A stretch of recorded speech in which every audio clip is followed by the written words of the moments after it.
Hello दोस्तों, मैं अश्विनी शर्मा आ गया हूँ डीएसएमएस सीरीज का अगला लेक्चर लेकर के। लास्ट लेक्चर हमने कंप्रेशन मेंबर स्टार्ट किया था। कंप्रेशन मेंबर का पहला लेक्चर मैं अपलोड कर चुका हूँ। ये कंप्रेशन मेंबर का दूसरा लेक्चर है, ठीक है। पहले लेक्चर में मैंने बहुत सारे फंडामेंटल चीज़ों के बारे में बताया था और बताया था कि कंप्रेशन मेंबर को पढ़ने के लिए हमारा क्या क्या अप्रोच होगा। जैसे कि कंप्रेशन मेंबर में क्या अलग है टेंशन मेंबर की तुलना में। तो हमने देखा था कि ग्रॉस एरिया लेने के बाद उसका जो टेंसाइल कंप्रेशन स्ट्रेस था उसमें काफी बदलाव हो रहे थे स्थितियों के अनुसार, ठीक है।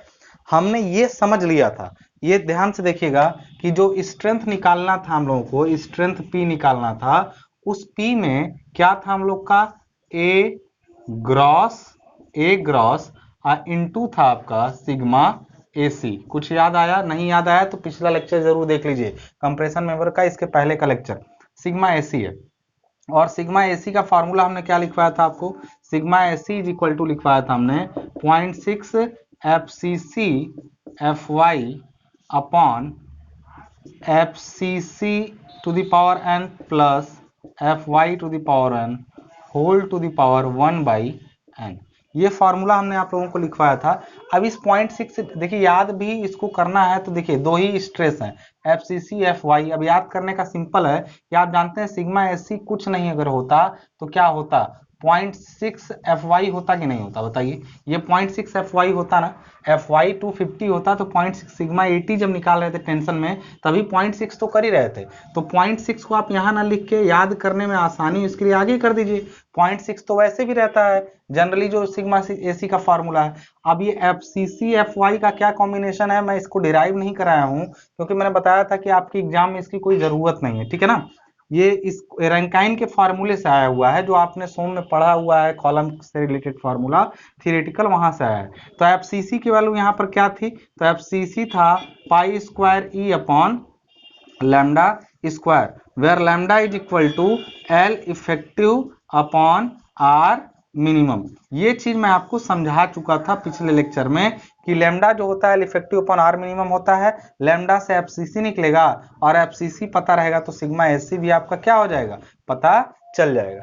यानी आपको क्लियर है कि ये स्ट्रेस निकालने में ये खेल आपको खेलना पड़ेगा। इसका और कोई रास्ता था क्या? अगर हम लोग देखें, मैंने आपको पिछले लेक्चर में प्रूफ कर दिया था कि सब कुछ अगर हम लोग यहाँ पर कांस्टेंट कर दे, लाइक एफ वाई स्ट्रेस है, एन का वैल्यू 1.4 फिक्स था, सब कुछ हमने आपको बता दिया। यहाँ एन इज इक्वल टू क्या था? एन एक कांस्टेंट था जिसका फैक्टर था जिसका वैल्यू 1.4 फिक्स था। एफ वाई स्टील का ग्रेड है जो ज्यादातर केसेज में 250 होता है, चेंज होगा तो आप ले लेंगे उसके अकॉर्डिंग, ठीक है। एन पता चल गया तो क्या एफसीसी ही अननोन है, और एफसीसी में भी पाई आप जानते हैं, ई आप जानते हैं, केवल लैम्डा अननोन है, यही चीज है। तो कुल खेल मैंने ये समझा दिया था कि sigma AC is inversely proportional to lambda.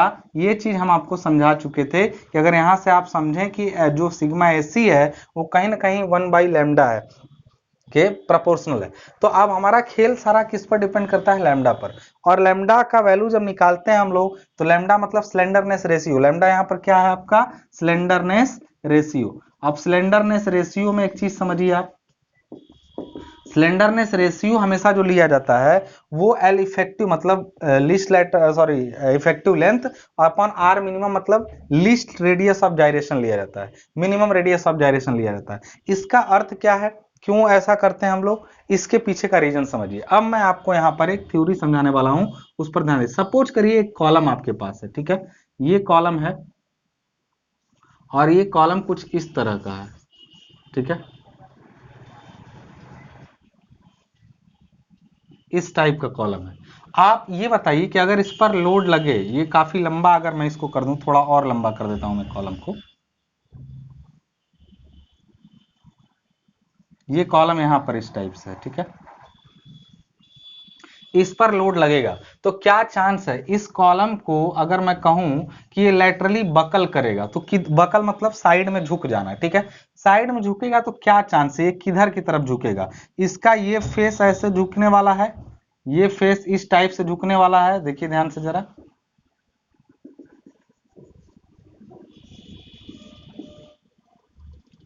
ये ध्यान से देखिए इन चीजों को जरा। इस टाइप से झुकने वाला है साइड में, या फिर इधर की तरफ साइड में आगे की तरफ झुकेगा। मतलब चांस तो अब एक कॉलम ये है और दूसरा कॉलम मैं यहाँ आपके सामने बना रहा हूं, जरा इस पर भी गौर करिएगा। ये कॉलम पर जरा ध्यान दीजिए, ये कॉलम, इस पर भी मैं लोड लगा देता हूं। क्या लग रहा है, ये कॉलम पर जब लोड लगाएंगे तो ये इधर की तरफ जाएगा ना, मतलब समझिए इसका ये जो पट्टी है इस डायरेक्शन में इधर झुकने का चांस ज्यादा है। मतलब अगर हम देखें, यहां पर ध्यान दीजिएगा, अगर मैं इसका एक्सिस बनाऊं, इसके क्रॉस सेक्शन का, इसके क्रॉस सेक्शन का मैं ऐसे एक्सिस बनाऊं, ठीक है, तो ये इसका एक्स एक्स है और ये इसका वाई वाई है, ठीक है। इसका भी मैं बनाता हूं, इधर देखिए ध्यान से, ये इसका एक्स एक्स हुआ और ये इसका वाई वाई हुआ, ठीक है। अब ये बताइए कि जब ये पलटेगा, ध्यान समझिएगा, ये जब ऐसे कॉलम साइड में ऐसे पलटेगा तो किधर की तरफ पलटेगा, आप इतना ध्यान समझ लीजिएगा कि ये वाई वाई अपनी जगह पर फिक्स रहेगा। देखिए एक्स घूम जाएगा, एक्स जो है जो ऐसे सीधा है ना, जब ये पलटेगा तो पूरा एक्स जो है वो ऐसे देखिए सीधा है, पूरा ऊपर का फेस ये ऐसे साइड में पलट जाएगा, ऐसे पलट जाएगा। लेकिन जब हम बात करेंगे इस कॉलम की तो इसमें समझ में आ रहा है, जब लोड लगेगा तो ये साइड में ऐसे पलटेगा या इधर की तरफ झुकेगा।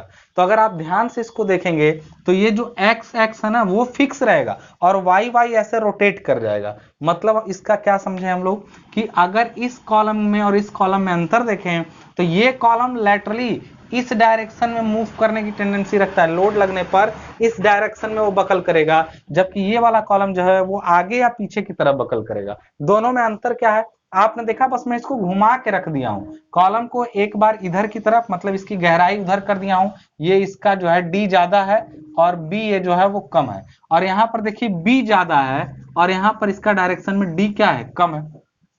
यानी सारा खेल इसका जो है वो डिपेंड करता है कि किधर घूमेगा। जैसे देखिए यहां पर घूमने का चांस इस डायरेक्शन में कम है। कभी बीम वगैरह देखे हैं आप, ये चीज मैं ऐसे लिया हूं, सपोज करिए ये आपका मिटाने वाला डस्टर है, इसको मैं लिया हूं, इसको मैं ऊपर से ऐसे लगा के लोड मोड़ूं तो इजीली मुड़ जाएगा, कि ऐसे करके ऐसे मोड़ूं अब मुड़ेगा, क्यों, क्योंकि देखिए इस डायरेक्शन में गहराई ज्यादा हो गई। तो ये चीज को कहते हैं, इसका जो सेम चीज को अगर ज्यादा मजबूत बनाना है तो उसको घुमा के रख दीजिए। घुमा के रखने से जानते हैं क्या होता है, मैं आसान भाषा में समझा रहा हूं, ये सोम का टॉपिक है। सोम में आप पढ़े होंगे सेक्शन मॉडुलस, यानी आकृति मापांक के बारे में आपने सुना होगा। सेक्शन मॉडुलस क्या होता है, सेक्शन मॉडुलस किसी भी सेक्शन जो होता है, कोई भी सेक्शन बनाओ, जैसे स्टील का कई सेक्शन आपने पढ़ा है, हर सेक्शन का सेक्शन मॉडुलस अलग अलग होता है। और सेक्शन मॉडुलस क्या है इस पर तो हम बाद में चर्चा करेंगे, लेकिन इतना जान लीजिए कि सेक्शन मॉडुलस पे ही डिपेंड करता है कि वो चीज जो है, वो मेंबर जो है वो किस डायरेक्शन में कमजोर है और किस डायरेक्शन में मजबूत है। तो एक चीज जान लीजिए, बीम को हमेशा जब रखा जाता है तो उसका जो चौड़ाई होता है बी वो कम रखते हैं, गहराई ज्यादा रखते हैं। उसके पीछे का रीजन क्या होता है, ताकि वो ज्यादा मजबूत रहे, उसका सेक्शन मॉडुलस हाई रहे।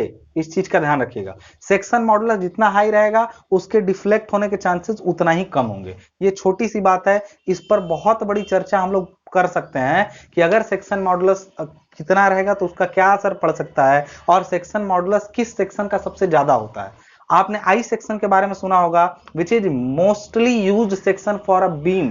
किसी बीम को बनाने के लिए सबसे ज्यादा यूज होने वाला सेक्शन जो होता है वो आई सेक्शन होता है। तो Y I section is useful for beam, क्योंकि उसका सेक्शन मॉडुलस बहुत हाई होता है, ठीक है ना। अब उसके पीछे मैं बाद में बात करूंगा, कभी इसके बाद वाले चैप्टर में जब बीम पढ़ाऊंगा तब बताऊंगा। लेकिन इसी तरीके से कॉलम के बारे में भी समझिए, कॉलम की भी कहानी यही है, कॉलम या तो इधर मुड़ेगा या तो इधर। तो देखिए बीम पर तो फिक्स है कि लोडिंग हमेशा ऊपर से होती है और इसको ऐसे मुड़ना रहता है नीचे की तरफ, लेकिन कॉलम में ये चीज फिक्स नहीं है कि वो ऐसे खड़ा है तो ये दाएं बाएं मुड़ेगा कि आगे पीछे। तो हमेशा कॉलम को दोनों तरफ बराबर मजबूती का बनाना चाहिए। साफ शब्दों में कहें तो बीम का आप चौड़ाई कम और गहराई ज्यादा रख देते हैं ना, लेकिन कॉलम में कभी ऐसी गलती मत करिएगा, कॉलम का दोनों तरफ से मजबूती बराबर रखिएगा, क्योंकि वो किधर से मुड़ेगा ये कोई नहीं जानता है। क्यों, अगर मैं इसको इस पर खूब लोड लगाऊं तो आपको क्या लग रहा है, ये ऐसे मुड़ जाएगा इस डायरेक्शन में, हमेशा ये इस डायरेक्शन में मुड़ेगा, ये चीज इसकी मुड़ेगी। तो एक तरफ मजबूत करके भी आप क्या कर लिए, अगर इसको मैं काफी चौड़ा कर दूं, ठीक है, काफी चौड़ा कर दूं तो भी कोई फायदा नहीं, क्योंकि वो इस डायरेक्शन में मुड़ के टूट जाएगा। हमेशा ध्यान रखिएगा कि कोई भी मेंबर जो टूटता है वो अपने मिनिमम रेडियस ऑफ जाइरेशन के अबाउट, या मिनिमम जिस पर आई एक्स या आई वाई में जो कम हो उस पर वो ब्रेक कर जाता है। तो दूसरा हाई रह के भी कोई फायदा नहीं है। तो आपने इतना समझ लिया कि जब इस पर लोड लगेगा तो वो जिधर मिनिमम पाएगा उधर की तरफ फेल हो जाएगा, दूसरी तरफ हाई रख के भी उसका स्ट्रेंथ हाई बना के भी आप कुछ कर नहीं सकते हैं।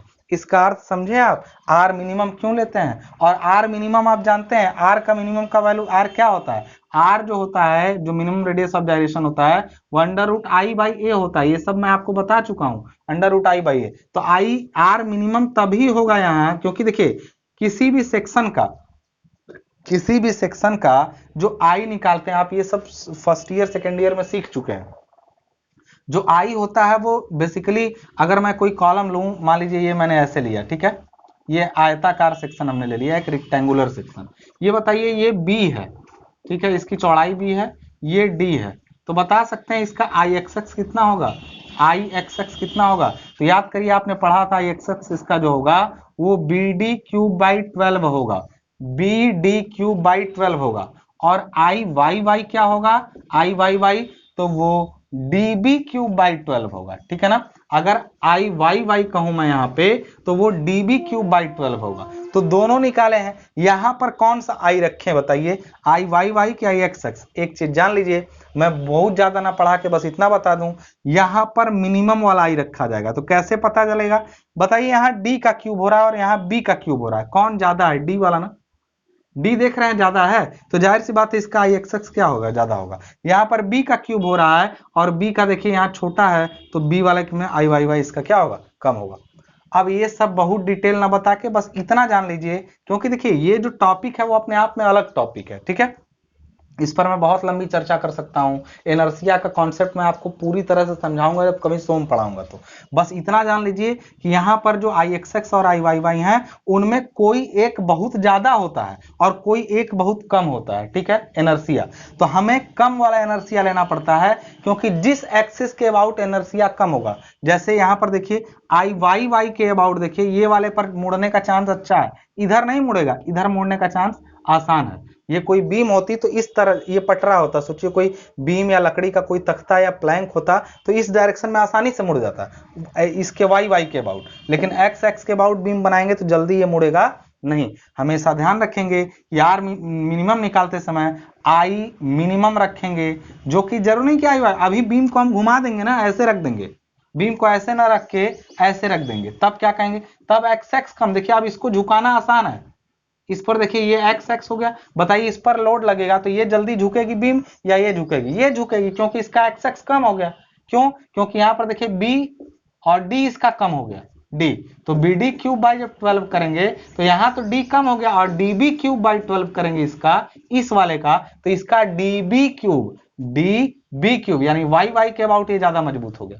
तो जरूरत है कि कैसे रख रहे हैं। तो बीम को तो आपके पास आजादी है कि आप ऐसे भी रख सकते हैं और ऐसे भी रख सकते हैं, लेकिन कॉलम तो सीधा रहेगा ना, लोड लगने पे चाहे इधर इधर जाएगा चाहे इधर इधर, आज इधर कमजोर पाएगा उधर जाएगा। तो इससे दो सीख मिली, पहली चीज कि कॉलम का कोई भी एक फेस मजबूत और दूसरा कमजोर नहीं, दोनों को बराबर रखना चाहिए, क्योंकि वो किधर फेल होगा कोई नहीं जानता है, ठीक है। बीम का फिक्स है, वो नीचे की तरफ ही जाएगा लोड। लेकिन दूसरी चीज, हमेशा आर निकालते समय आई मिनिमम बाई उसका क्रॉस सेक्शनल एरिया बीम का या फिर जो भी मेंबर है उसका रखना पड़ेगा। आई होप ये चीजें आपको समझ में आ गई कि क्यों यही आर मिनिमम में आई मिनिमम ही क्यों रखना है, ये समझ में आ गया, ठीक है। दूसरा हमने एक चीज आपको बताया था कि जब ये स्ट्रेस आप निकाल ही रहे हैं इतना, तो एक चीज का ध्यान रखिए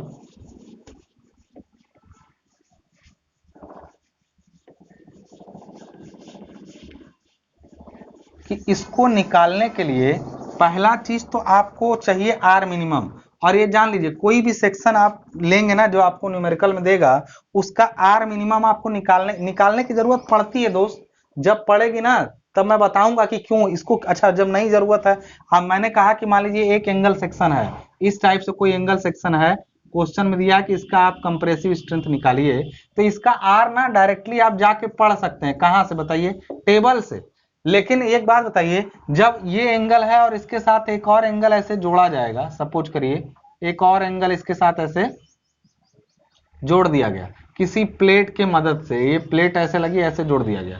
अब ये एक मेंबर बन गया बिल्ट अप सेक्शन, इसको बोलते हैं हम लोग क्या, जो मिला के बनाया गया हो, built up section, built up section. ठीक है, तो बिल्ट अप सेक्शन का बताइए आर मिनिमम कहां से लाएंगे, इसका अकेले का ना दिया रहेगा टेबल में, इसका भी अकेले का दिया रहेगा, लेकिन सबका एक साथ का नहीं दिया रहेगा। तो हमेशा जान लीजिए कि आर मिनिमम जो लिया जाता है वो अगर अकेला सेक्शन है तो आप टेबल से आसानी से पढ़ सकते हैं, और नहीं तो फिर आपको आई निकाल करके सबका यहाँ पे और ए से डिवाइड करके आर मिनिमम निकालना भी पड़ सकता है। तो ये सब टाइप के न्यूमेरिकल भी मैं आपको बताऊंगा, जब अभी छोटे छोटे लगाएंगे फिर अच्छे न्यूमेरिकल लगाएंगे। इतनी मैंने कहा ना ये चैप्टर थोड़ा बड़ा है, ठीक है, ध्यान से पढ़ते जाएंगे। अब देखिए आर मिनिमम आप जान चुके हैं कि किसी भी तरीके से आई मिनिमम लेना पड़ेगा और ए से डिवाइड करेंगे, रूट ओवर रहेगा तो उसको निकाल लेंगे बाहर और आर मिनिमम आ जाएगा। तो लैम्डा निकालने के लिए आर मिनिमम तो आप निकाल लिए, लेकिन एल इफेक्टिव भी तो निकालना है, और L effective is nothing but the effective length of column और the compression member which are taken in the questions. ठीक है, आप जो भी एक चीज जान लीजिएगा कि एल इफेक्टिव जो होता है, मतलब इफेक्टिव लेंथ जो होती है, वो कंप्रेशन मेंबर तो मैंने बताया था दो होते हैं, एक कॉलम होता है, एक स्ट्रट होता है। स्ट्रट वो है जो इंक्लाइंड रह सकता है लेकिन कॉलम वर्टिकल होता है। तो दोनों के केस में इफेक्टिव लेंथ का भी कहानी आप समझ लीजिए। ठीक है, पहली बात की इफेक्टिव लेंथ को आप परिभाषा इसकी समझ लीजिए कि इफेक्टिव लेंथ एक्चुअली होता क्या है। इफेक्टिव लेंथ, अगर कोई कॉलम इस तरह से लंबाई में है, यहाँ पे है, यहाँ पे इसकी लंबाई पूरी की पूरी सपोज करिए ये एल है, ठीक है ना, ये पूरी लंबाई कॉलम की एल है। तो जब इस पर लोड लगेगा, ठीक है, तो दो चांस होते हैं, या तो ये क्रश करके टूट जाए या तो ये साइड में बकल कर जाए। तो बकल करने के लिए जब बकल मतलब बकलिंग होगी इसकी साइड में, तो जितनी लंबाई इसकी मुड़ती है, लाइक सपोज करिए यहाँ पर कॉलम को फिक्स किया गया था, ऐसे फिक्स किया गया है, ठीक है, ऐसे फिक्स किया गया पूरा, तो ये यहीं इसमें पूरी तरह से जाम है, इसके अंदर पूरा धंसा हुआ है, तो ये क्या यहीं से मुड़ जाएगा? नहीं, वो ऐसे मुड़ेगा, देखिए ऐसे मुड़ेगा। जानते हैं उसकी यही लंबाई, केवल इतनी ही लंबाई होगी जो प्रभावी रूप से मुड़ रही होगी, ठीक है ना, यही लंबाई होगी जो प्रभावी रूप से मुड़ रही होगी। तो एल इफेक्टिव यहां पर देखिए इतना ही है, एल जबकि पूरा है, क्लियर लेंथ उसकी जो है एक्चुअल लेंथ, एल यहां पर क्या है, एक्चुअल लेंथ है, और ये वाला एल इफेक्टिव क्या है, वो लेंथ जो पॉइंट ऑफ कॉन्ट्राफ्लेक्सर्स के बीच में है। L effective is the length of the column between the points of contraflexures. ये दो पॉइंट होते हैं जहां पर कोई भी मेंबर जो मुड़ रहा होता है वो अपना कर्वेचर चेंज करता है, लाइक वो सीधा होगा तो कर्व में बदलेगा यहाँ पे, और यहाँ पर इसके कर्वेचर में यानी इसकी वक्रता में बदलाव हुआ है, जिस वजह से इसके बीच की लेंथ को हम इसका इफेक्टिव लेंथ कहते हैं या प्रभावी लंबाई कहते हैं। तो एल इफेक्टिव अलग अलग कंडीशन में, अब यहाँ पर ये फिक्स ना हो के खाली हिंज होता, तो अगर हिंज मतलब जो मोमेंट रजिस्ट नहीं करता है, सपोर्ट वगैरह अगर आपने 100 में पढ़ा होगा तो आप जानते होंगे हिंज क्या होता है। अगर यहाँ पर हिंज होता ना तो ये पूरा मुड़ता, यहाँ से ऐसे मुड़ता, तब के केस में एल इफेक्टिव जो होता वो पूरा एल के बराबर होता। तो इस हिसाब से कॉलम की या स्ट्रट की अलग अलग स्थितियों में अलग अलग इफेक्टिव लेंथ हो सकती है। देखते हैं क्या क्या हो सकता है, ठीक है, आइए देखते हैं। सबसे अब ये सब पढ़ चुके हैं कि क्या करना है, अब हमें इफेक्टिव लेंथ सीखना है दोनों का, ठीक है। अब इफेक्टिव लेंथ क्या है जरा उस पर गौर करिएगा, कैसे कैसे निकलेगा, स्थितियां क्या है और उन स्थितियों में हमें इफेक्टिव लेंथ लेना क्या है, और इसके तुरंत बाद हम लोग फिर न्यूमेरिकल लगाएंगे अपने, ठीक है। इसके इस लेक्चर में हो सकता है न्यूमेरिकल ना हो, तो अगले लेक्चर में मैं इसका न्यूमेरिकल आपको लगवा दूंगा तुरंत, ठीक है। आइए देखते हैं। तो चलिए कुछ सीधा स्थितियां लेते हैं, ठीक है। जैसे पहला कंडीशन हम लोग लेते हैं, देखिए लिखने का तरीका अलग होता है, मैं इसको लिख सकता हूं कि बोथ एंड्स आर फिक्स्ड, या फिर इसी को मैं लिख सकता हूं, इसी सेंटेंस को, कि both ends are hold in position and restrained against rotation। इसका मतलब क्या हुआ, ध्यान दीजिएगा जरा यहाँ पे, बोथ एंड्स आर फिक्स्ड, ये तो बड़ा इजी लैंग्वेज हो गया, आजकल एग्जाम में ये लिख के नहीं आ रहा, इससे तो बच्चे आसानी से जान जाते हैं। क्या जान गए? इसके बोथ एंड्स जो है, कॉलम के दोनों सिरे जो हैं वो फिक्स हैं, ठीक है। तो ये फिक्स हो गया दोनों सिरा, ठीक है। ये ऐसे ना बोल के बोलता है कि बोथ एंड्स मतलब दोनों सिरे are hold in position, hold in position मतलब अपनी स्थिति में पूरी तरह से रोके गए हैं, एंड रिस्ट्रेंस अगेंस्ट रोटेशन, और रोटेशन के विरुद्ध भी उनको रोक दिया गया। रिस्ट्रेंट मतलब प्रतिरोधी किया गया कि वो रोटेट भी नहीं कर सकते हैं। अच्छा कोई चीज बताइए, आपने देखा होगा कई जगहों पर, अच्छा आपका फैन है, ठीक है, फैन ऊपर दीवार में जब आप उसको फिक्स करते हैं तो आप चाहते हैं तो उसमें बोल्ट निकाल के फैन को निकाल लेते हैं, तो फैन अगर चलता है तो कभी कभी देखते हैं हिलता है, तो क्या अपनी जगह से हिल जाता है? उसी जगह पर पकड़े पकड़े वो हिलता रहता है। तो hold in position but not restrained against rotation, मतलब वो अपनी जगह पर तो रुका हुआ है। लाइक दरवाजा ही देख लीजिए आप, दरवाजा का मतलब क्या होता है? दरवाजे को आप जब खोलते बंद करते हैं तो आप देखिए वो रोटेट तो कर जाता है, मतलब वो रोटेशन कर सकता है, लेकिन अपनी जगह से। क्या दरवाजा कब्जा जो हिंज रहता है उसको निकल जाता है लेके, खोलते हैं तो पूरा दरवाजा हाथ में ले लेते हैं क्या अपने आप? जहां हिंजिंग होती है ना वो रोटेशन कर सकता है, मतलब वो रिस्ट्रेंड नहीं होता है। तो देखिए यहां तो इसको तो उल्टा करा, ये करा both ends are hold in position and restraints against rotation, मतलब ये रिस्ट्रेंड है, रोटेट नहीं कर सकते। रिस्ट्रेंड मतलब रोकना होता है, अगेंस्ट मतलब अगेंस्ट रोटेशन मतलब रोटेशन के विरुद्ध, मतलब रोटेशन के विरुद्ध उनको रोका गया है, मतलब सीधा सा फिक्स है, ना रोटेट कर सकता है ना अपनी जगह से मूव कर सकता है। तो इसका मतलब क्या है? फिक्स है। और फिक्स होने के केस में काफी कम इफेक्टिव, मतलब काफी कम इफेक्टिव लेंथ मिल पाती है। इफेक्टिव लेंथ केवल इतनी ही मिल पाती है जब इस टाइप की स्थिति हो।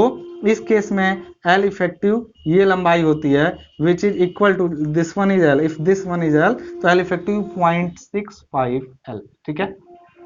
कहेंगे सर सोम में पढ़े थे हम लोग, इस केस में L/2 होता है। जब आप सोम पढ़े होंगे तब एल इफेक्टिव जब दोनों तरफ फिक्स हो ना तो L/2 लिया जाता था। अब सोम में क्या लिया जाता था और इसमें ऐसा क्यों लिया जा रहा है, इस पर चर्चा आप जब जेई वगैरह की क्लास करेंगे तब हम लोग करेंगे कि क्यों ऐसा किया गया, ठीक है।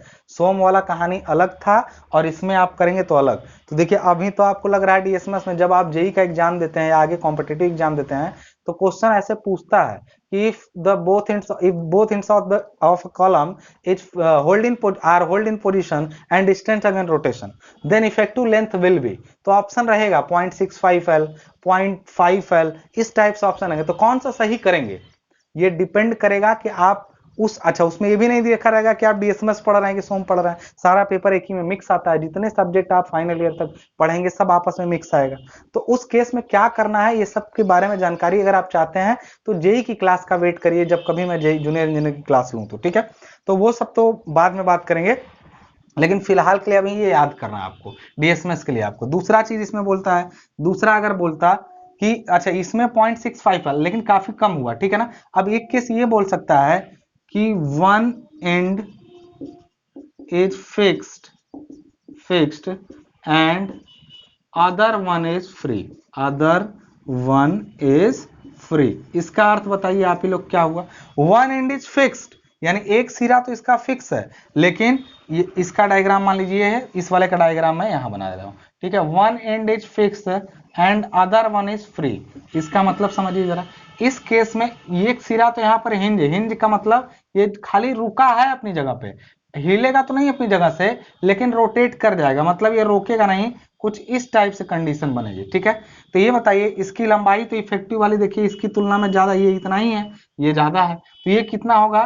तो ये एल इफेक्टिव जो होगा आपका ये होगा 0.8 एल। समझ में आ रही बात? ये कितना हो जाएगा? 0.8 एल। इसको दूसरी भाषा में क्या लिखता कि वन एंड इज फिक्स का मतलब वही हुआ कि one and is hold in position and distance against rotation and other one is hold in position but not restrained against rotation. तो इसको बोलने का दूसरा लैंग्वेज क्या हो सकता था कि one and is hold in position and restrained against rotation, और दूसरा इसी में बोल सकता कि other and is hold in position but not restrained against rotation. Hold in position but not restrained against rotation का मतलब क्या हुआ? कि वो अपनी पोजीशन में तो रुका है लेकिन रोटेट कर जाएगा, मतलब रोटेशन में उसको रोका नहीं गया है। तो ये कहानी में पॉइंट 8L हो जाएगा। फिर अगला केस और बनता है, क्या अगला केस है देखिए तीसरा, ये तो मान लीजिए दो केस होंगे। तीसरा ये हो सकता है कि one and is fixed and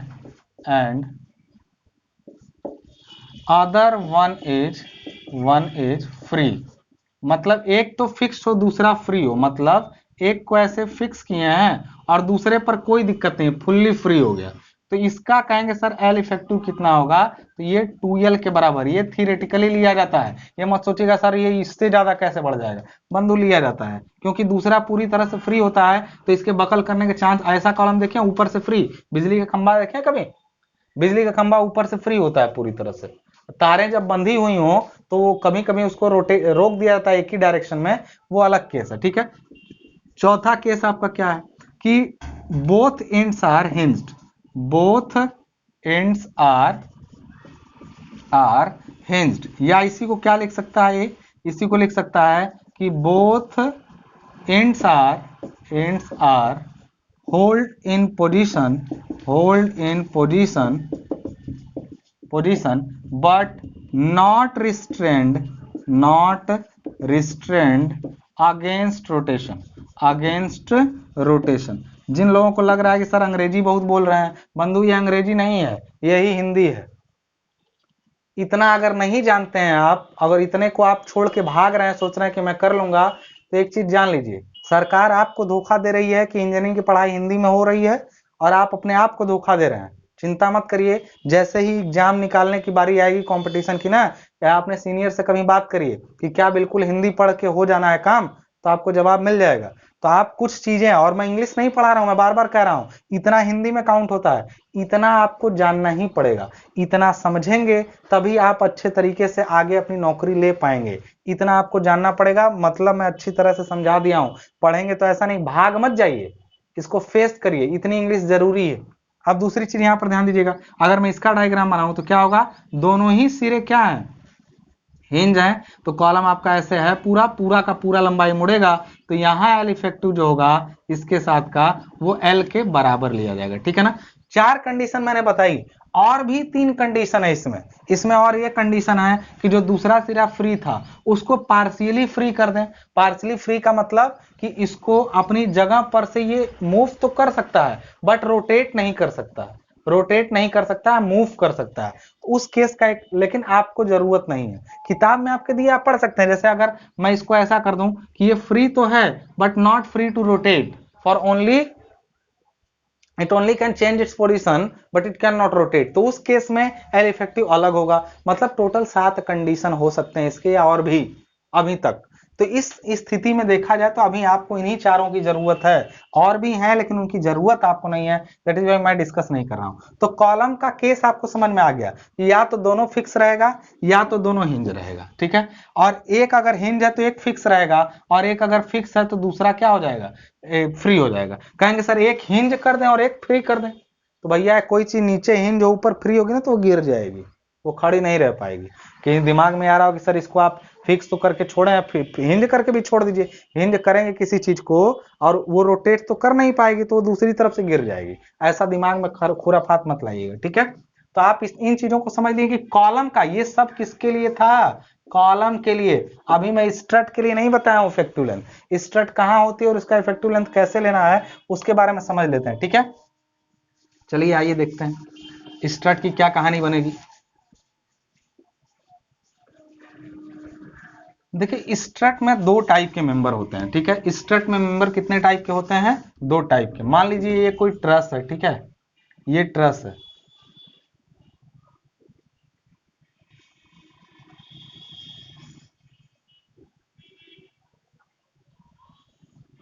इस टाइप से ट्रस है। आप बता सकते हैं, चलिए मैंने कुछ का नाम ले लिया, लाइक लिख दिया इसको ABC, ठीक है। यहाँ पर ये अपना टिका हुआ दीवार वगैरह पे किसी भी चीज पे, ठीक है। तो इसमें अगर मैं कई के ABC मैंने नाम लिख दिया, इसको चलिए DE कर दिया, F कर दिया, GHIJ, कुछ भी, उससे मतलब नहीं है ज्यादा कुछ, ठीक है। यहाँ पर मैं बोलूं कि इसमें ये जो मेंबर है AB को क्या कहते हैं आप, राफ्टर कहते हैं, राफ्टर। तो ये जो ए बी है, ए बी जो मेंबर है, बताइए वो ए टू बी कहीं पर भी और जुड़ा है कि केवल ए बी से ए बी मिला है? तो आप कहेंगे जुड़ा है ई और एफ पर। तो जो चीजें कई जगहों पर टिकी हो, कोई एक मेंबर है जो कई बिंदुओं पर टिका हो, केवल किनारे किनारों पर नहीं, बीच में भी कई बिंदुओं पर, तो इस टाइप के मेंबर को हम लोग कंटिन्यूअस मेंबर कहते हैं। कैसा मेंबर कहते हैं? कंटिन्यूअस मेंबर कहते हैं। और जो ये जी एफ है, ये जो जी एच है, ये दोनों कैसे हैं? ये आपके डिसकंटिन्यूअस हैं, डिसकंटिन्यूअस हैं, ठीक है ना। डिसकंटिन्यूअस मतलब असतत, ये कहीं पर कंटिन्यूअस नहीं, ये एंड टू एंड जुड़े हुए हैं, ठीक है। तो इस टाइप के दो स्थितियां हो सकती हैं स्ट्रट की। अब एक चीज जान लीजिए यहां पर ध्यान से, ठीक है। आप एक बात बताइए, स्ट्रट जो इसमें जुड़ा हुआ है वो यहाँ पर या तो इसको रिवेट से जोड़ा गया रहता है या तो वेल्ड कर दिया जाता है, इन्हीं चीजों से जुड़ा रहता है ना। तो बस इतनी सी कहानी समझ लीजिए कि अगर कंटिन्यूअस है पूरा, यहां से यहां तक कंटिन्यूअस है, तो इसकी जो इफेक्टिव लेंथ एल इफेक्टिव होती है ना, एल इफेक्टिव, वो क्या हो सकती है? 0.7 एल से लेकर के, मतलब एल तो पूरा लंबाई हो गया यहां से यहां तक, टोटल एल हो गया, लेकिन ये जो एल इफेक्टिव होगा वो 0.7 एल से लेके एल तक कुछ भी हो सकता है। मतलब 0.7 एल से एल तक कुछ भी हो सकता है, ठीक है। कैसे कुछ भी होगा उसकी डिपेंड करेगा।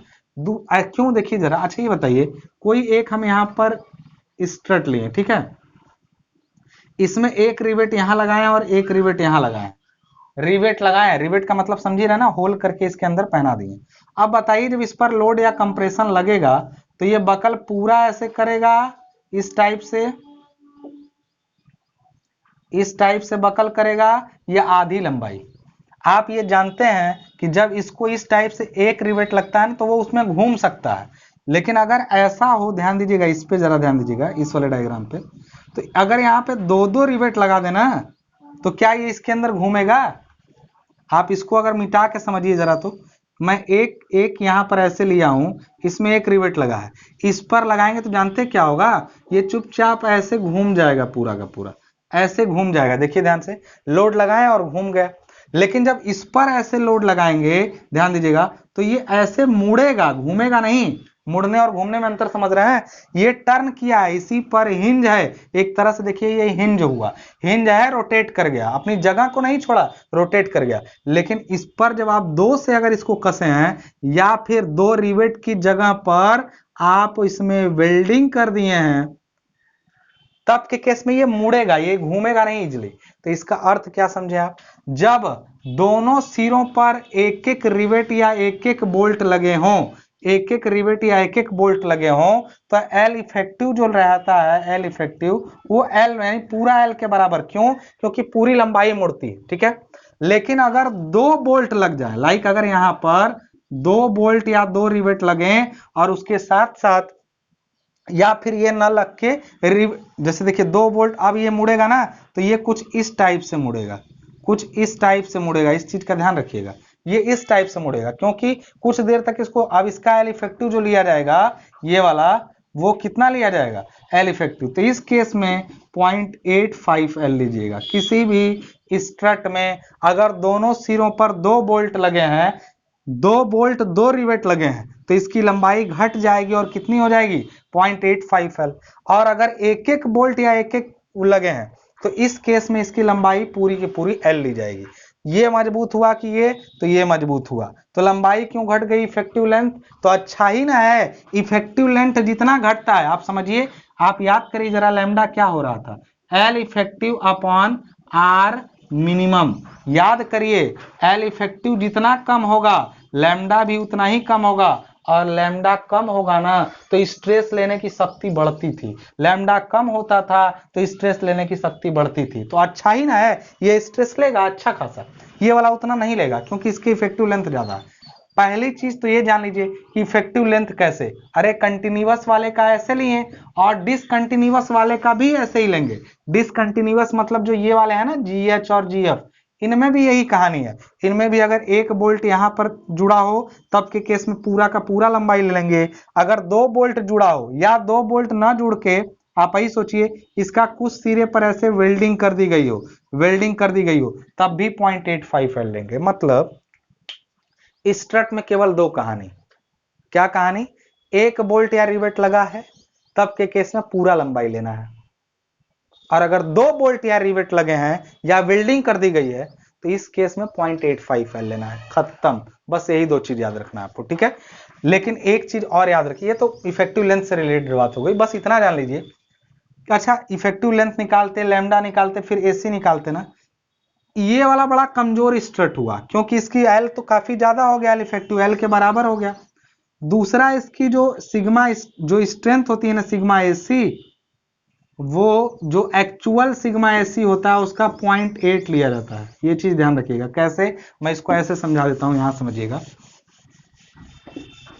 जब केवल एक बोल्ट या रिवेट से जुड़ा हुआ हो तो इस केस में एल इफेक्टिव लिया जाएगा एल के बराबर, यानी इफेक्टिव लेंथ बढ़ जाएगी, और सिग्मा एसी जो लिया जाएगा वो जो एक्चुअल सिग्मा एसी आप निकालेंगे, सपोज इसका सिग्मा एसी डैश होगा तो ये 0.8 सिग्मा एसी होगा। कैसे होगा देखो, अभी तो सुन लो बंधु, न्यूमेरिकल लगाएंगे तभी क्लियर हो पाएगा कि आप हम एक्चुअली कहना क्या चाहते हैं। इस पॉइंट को समझने के लिए थोड़ा न्यूमेरिकल का वेट करना पड़ेगा। स्ट्रेस लेने की शक्ति 2 तरीके से घटी, एक तो एल इफेक्टिव बेचारा बढ़ गया, दूसरा जो सिग्मा एसी आ भी रहा था उसमें 0.8 से गुणा कर दिए तब इसका स्ट्रेंथ आया सिग्मा एसी, मतलब स्ट्रेस लेने की शक्ति भी घटाया। 2 नुकसान हुआ, एल इफेक्टिव बढ़ना और इसका एसी का 0.8 एसी हो जाना। और जब ये एक कंडीशन हुई, दूसरी कंडीशन ये हो सकती है कि ये एक दोनों सिरों पे ऐसे बोल्ट या रिवेट लगे हो या वेल्डिंग हो, तब के केस में एल इफेक्टिव तो घटेगा ही, यानी 0.85 L हो जाएगा, और सिग्मा एसी जो रहेगा एसी डैश वो पूरा का पूरा सिग्मा एसी के बराबर लिया जाएगा। ठीक है, इसमें लेंथ बराबर ली गई और इसमें स्ट्रेस बराबर लिया गया। कैसे, क्यों ऐसा किया गया, तो बस इतना जान लीजिए, ये काफी कमजोर है। लंबाई का बढ़ना भी कमजोरी है और स्ट्रेस का घटना भी कमजोरी है। इसमें लंबाई का बढ़ना, देखिए लंबाई का घट गया, यहां से लंबाई घट गई तो भी मजबूत हुआ, और स्ट्रेस पूरा का पूरा लिया गया तो भी मजबूत हुआ। मतलब समझ में आ गया।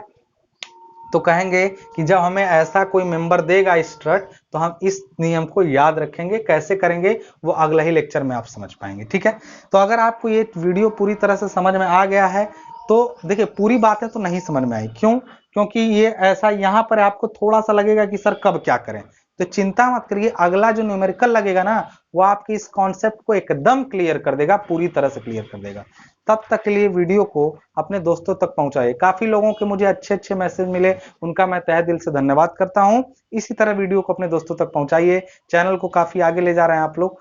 जो लोग ड्राइंग से रिलेटेड बार बार बात करें सर ड्राइंग पढ़ाइए, देखिए ड्राइंग कुछ ही दिनों का खेल है, 5-7 दिनों का, और उस पर प्रैक्टिस का देना है। उसमें कॉन्सेप्ट कम है, उसमें समझाना ज्यादा नहीं है, उसमें जिसको बनाना आ गया वो उसको कर ले जाएगा। ठीक है, दूसरी चीज, ड्राइंग पढ़ने के लिए जरूरी है कि जिस चीज की ड्राइंग आप बना रहे हो वो सब्जेक्ट आपका क्लियर हो। चाहे आप स्टील की ड्राइंग बनाएंगे, ट्रस की, अगर स्टील आपने अच्छे से नहीं पढ़ा है तो आप ड्राइंग नहीं बना पाएंगे। ठीक है, आप इरिगेशन में कैनाल की ड्राइंग बना रहे हैं, कैनाल नहीं पढ़ा है आपने, आप ड्राइंग नहीं बना पा रहे हैं। चाहे आरसीसी वाले लोगों, कोई भी हो, पहले वो सब्जेक्ट पढ़िए तभी आप उसकी ड्राइंग को अच्छे तरीके से बना सकते हैं। तब तक के लिए वीडियो को अपने दोस्तों तक भेजिए। मिलते हैं नेक्स्ट लेक्चर में, धन्यवाद।